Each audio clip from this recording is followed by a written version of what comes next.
রে পেঁপে আলুর তরকারি করেছিলাম পরোটা দিয়ে খাবো বলে, কিন্তু আমার বরের পছন্দ হলো না।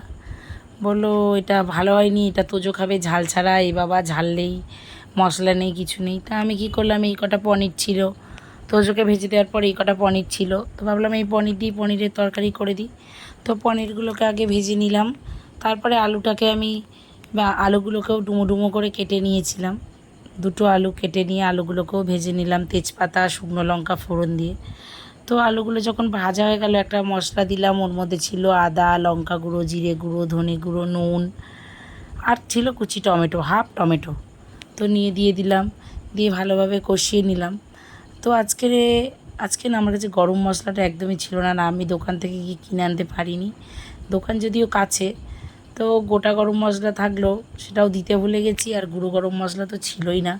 গোটা গরম মশলার খালি দারচিনি ছিল। যাই হোক, গরম মশলা দিতে ভুলে গেছি, কিন্তু এই রান্নাটায় গরম মশলা অবশ্যই দিতে হয়। তো এই যে ভালোভাবে কষা হয়ে গেছে, একটু লেগে লেগে যাচ্ছিলো, তখন আমি জল দিয়ে দিলাম।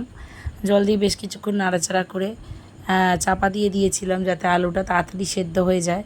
তো আলুটা দেখলাম যে সেদ্ধ হয়নি, চাপা দিয়ে দেওয়ার পরে চাপা 5 মিনিট পর খুলে দেখলাম আলুটা সেদ্ধ হয়নি। তখন আমি কি করলাম, আবার চাপা দিয়ে দিয়েছিলাম, দিয়ে এবার দেখলাম যে ফুটে গেছে। আলুগুলোকে দেখে নিলাম যে মোটামুটি সেদ্ধ হয়েছে কিনা। হালকা হালকা সেদ্ধ হয়েছিল, তাই আমি কিছুক্ষণের জন্য রেখে দিয়েছিলাম। এবার আমি যে পনিরগুলোকে ভাজা করে রেখেছিলাম সেই পনিরগুলোকে ঢেলে দিয়েছি। পনিরগুলো ঢেলে আবার বেশ চাপা দিয়ে রেখেছিলাম 5 মিনিট। এবার মোটামুটি হয়ে গেছে।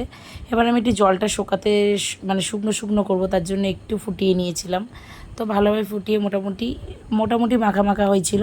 তো পনির রেডি, লাল লাল ঝাল ঝাল পনির। ভিডিওটা কেমন লাগলো অবশ্যই